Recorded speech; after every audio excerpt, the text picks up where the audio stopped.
Cel de-al doilea reportaj a fost realizat zilele trecute, așa cum vă spuneam, cu excelenta echipă a NCN-ului, cu Zoli Suci și apoi realizat împreună cu Cezar Enache. Este o meditație profundă asupra destinului unui sat, odinioară înfloritor, bogat, și acum este bogat, cu oameni excepționali, descendenți din haiduci, care în timp, asemeni tuturor satelor românești, s-a despopulat, a ajuns să fie părăsit, tinerii au emigrat către Spania, Portugalia, Italia, dar și către Cluj, unde și-a făcut situațiile lor.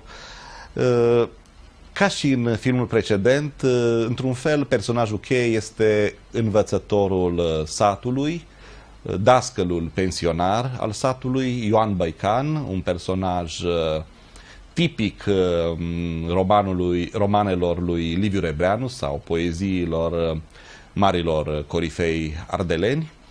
Un om care constată cu luciditate cum satul românesc, satul Berindu, se duce pe apa sâmbetei, face constatări crude, face apeluri. Bătrânei pe care i-am cunoscut, o să-i vedeți, sunt absolut savuroși. Ei au trecut prin toată istoria zbuciumată de la 1900 și ceva a satului. Ne povestesc cum berindanii la un moment dat și-au cumpărat de la un mare moșier o cantitate imensă de teren. Mi-am notat aici circa 960 de iugăre, asta în hectare, înseamnă 460 de hectare, e enorm. Au plătit circa 20 de ani acele terenuri. O să vedeți de asemenea reconstituirea unei hore a satului prin bunăvoința oamenilor de suflet de acolo. O să-i vedeți pe bătrânei luând pur și simplu aripi, căpătând aripi, jucând ca în vremurile bune când exista un celebru ansamblu, se numea Șoimii Carpaților, un ansamblu care a fost înființat pe vremea profesorului Iuliu Hațeganu, mentorul școlii românești de medicină și nu numai. O să vedeți mărturisirile unor oameni care au trăit pur și simplu, peste care timpurile și istoria a trecut ca un tăvălug. Rog așadar să vedem și acest al doilea film.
În anul 2000 am fost pensionat după 41 de ani de dăscălie în acest sat. Am parcurs în acești ani, alături de sătenii acestui sat, toată viața și istoria lui.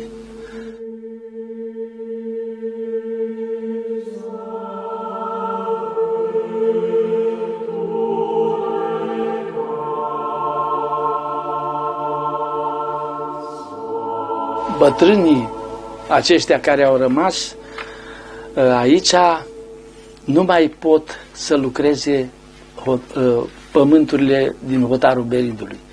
Berindu are un hotar foarte întins și el era lucrat peste tot. Astăzi te prinde mila când îi vezi pe drum cu o cârja într-o mână și cu sapa în altă mână, ducându-se la sapă. Sigur că populația scade mereu, tot mereu apar case pustii pe ulițele satului. 2 case pustii, una locuită de 2 bătrâni.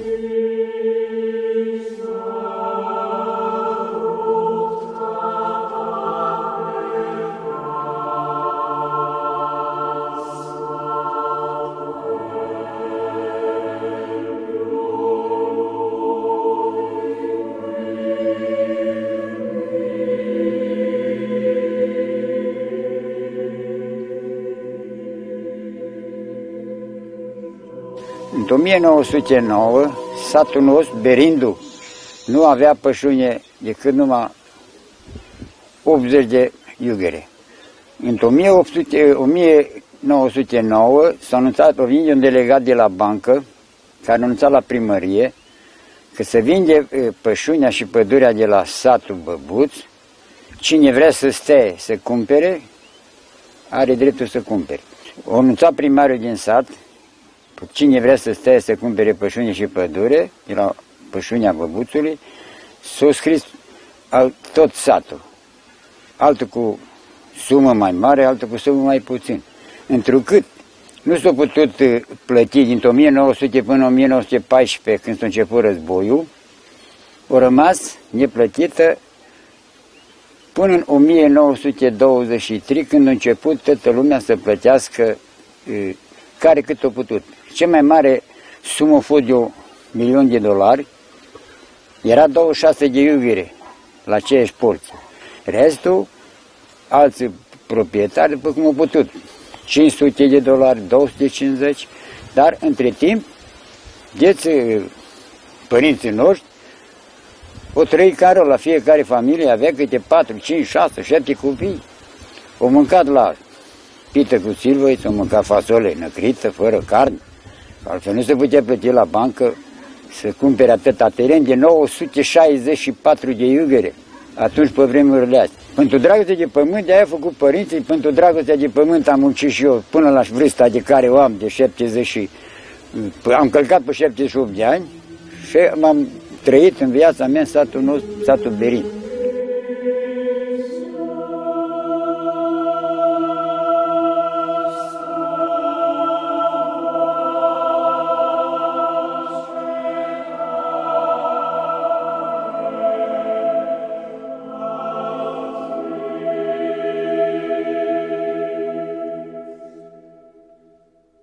Berindanu, știi cum ar vrea el?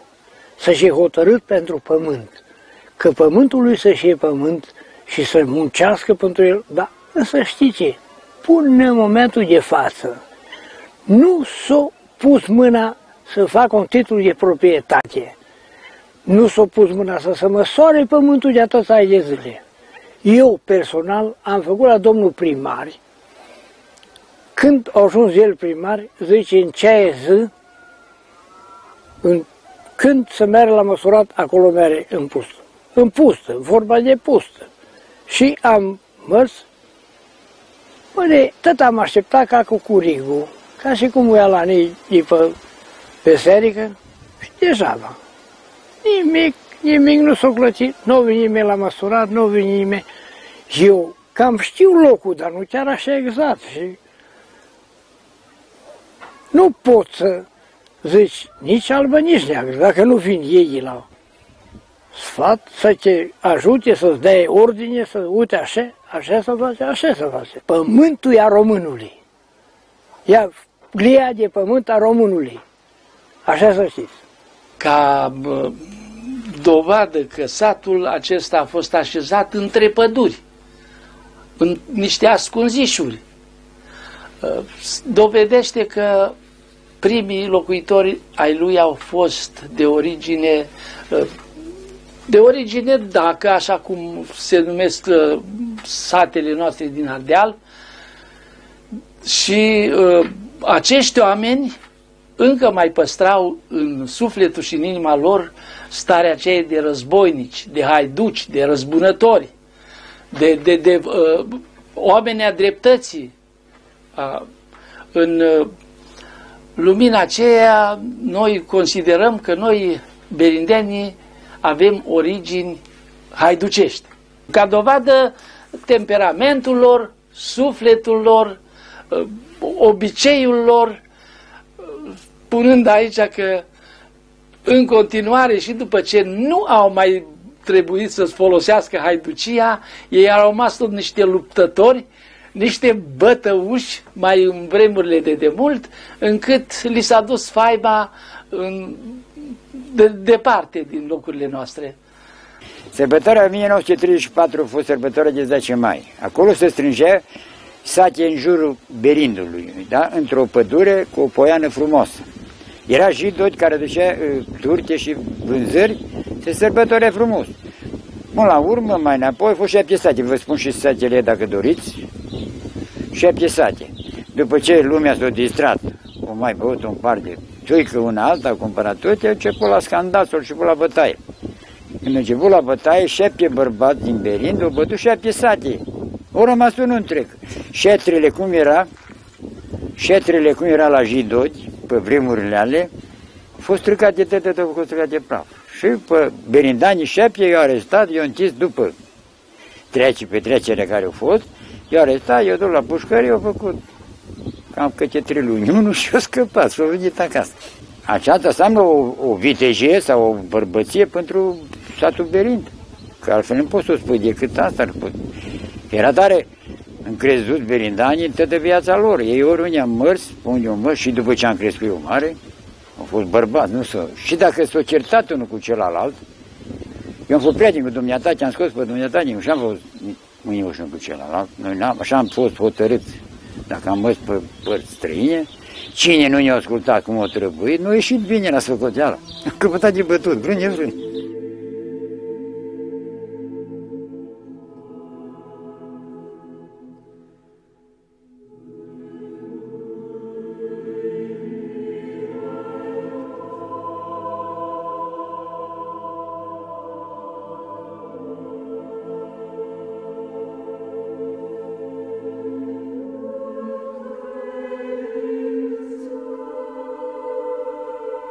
Sunt singurul din stat care am bivoli și car. Și mă folosesc de ei de când am apucat și eu. Am arat cu ei, am sămănat cu ei, până am făcut cu ei. Până am uite când tractoarea mai urcă și ele.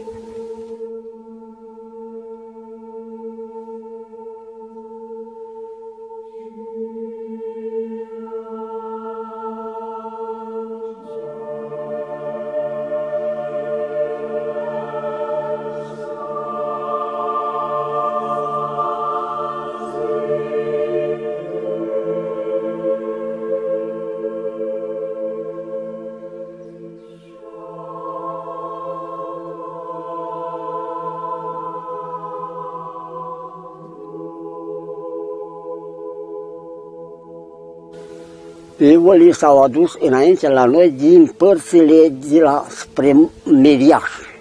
Era și aici, atunci erau bivoli, dar era și bivol mai rar. Mergea și aducea de acolo bivol dinspre părțile de la Turda dincolo.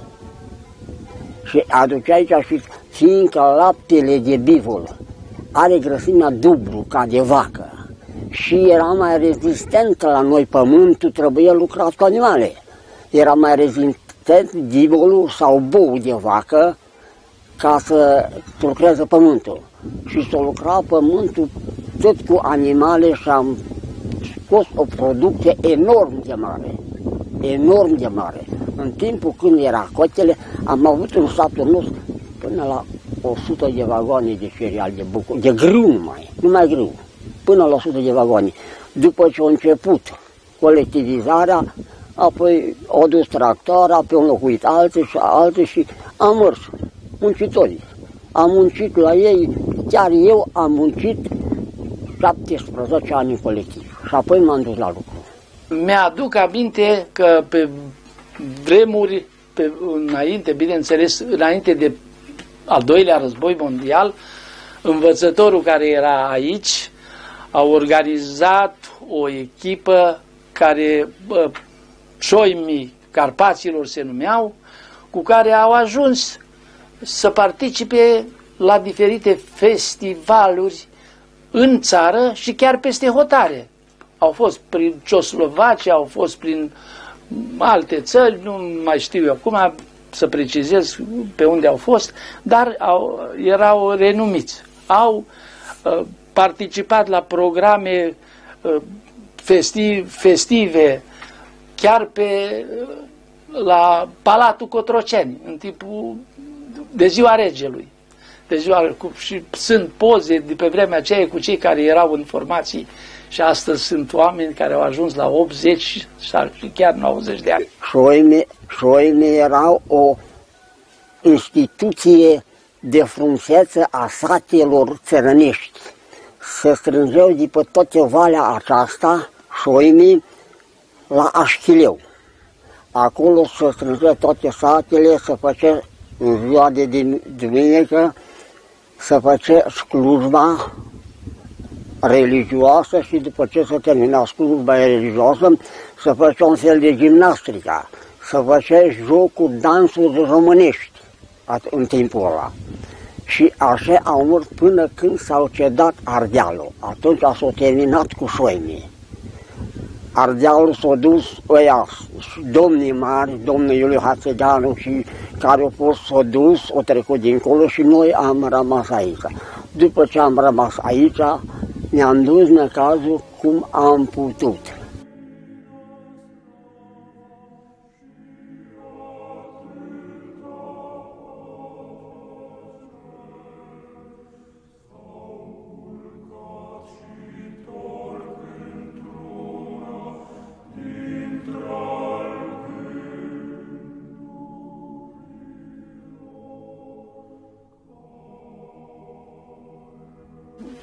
În fiecare duminică era o adevărată animație în sat.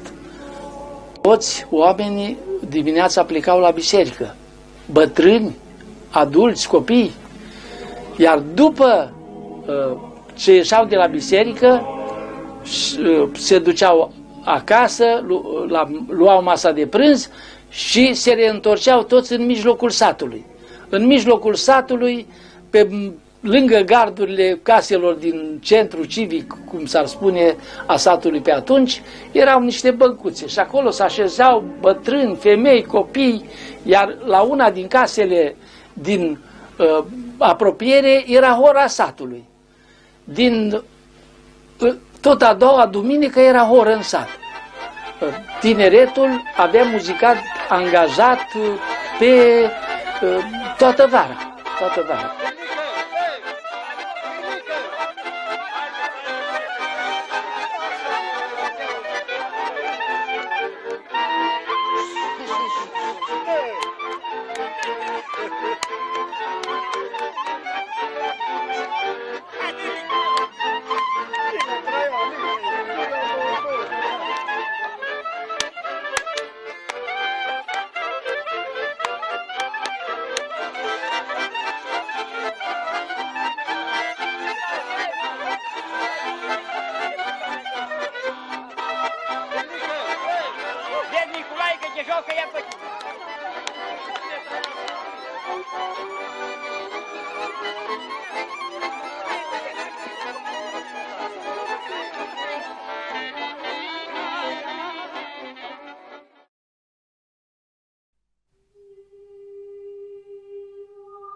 S-au pierdut fiindcă lumea au plecat la orașe. Și la sate nu mai este numai noi bătrâni de la 60 la 80 de ani.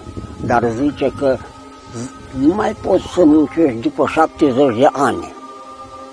Ca să mai muncești pământul să-l poți și așa că acum s-o părăsit.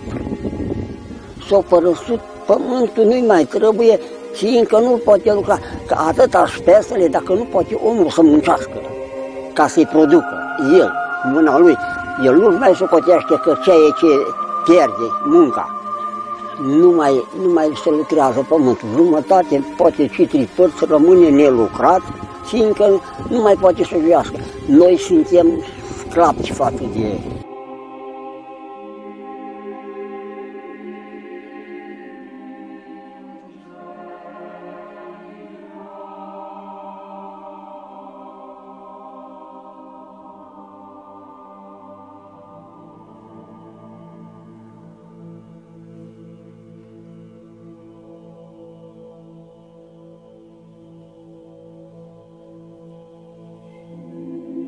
Cazul că nu se iau niște măsuri care să favorizeze oarecum reîntoarcerea spre satul românesc, acesta riscă să dispară.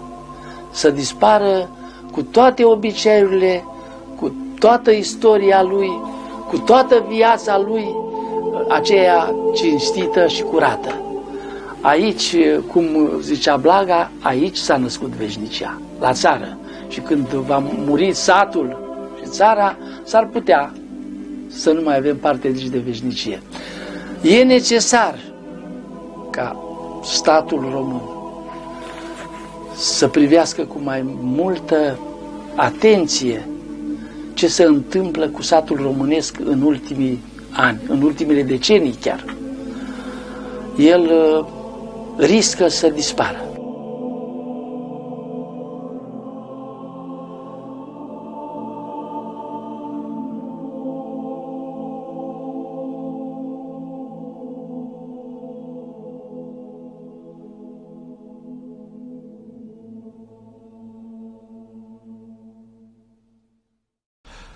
Acesta a fost, stimați telespectatori, și cel de-al doilea film. Noi nu avem altceva de făcut decât să ne luăm rămas bun și să ne revedem săptămâna viitoare, în aceeași zi și la aceeași oră, la Povestiri Altfel.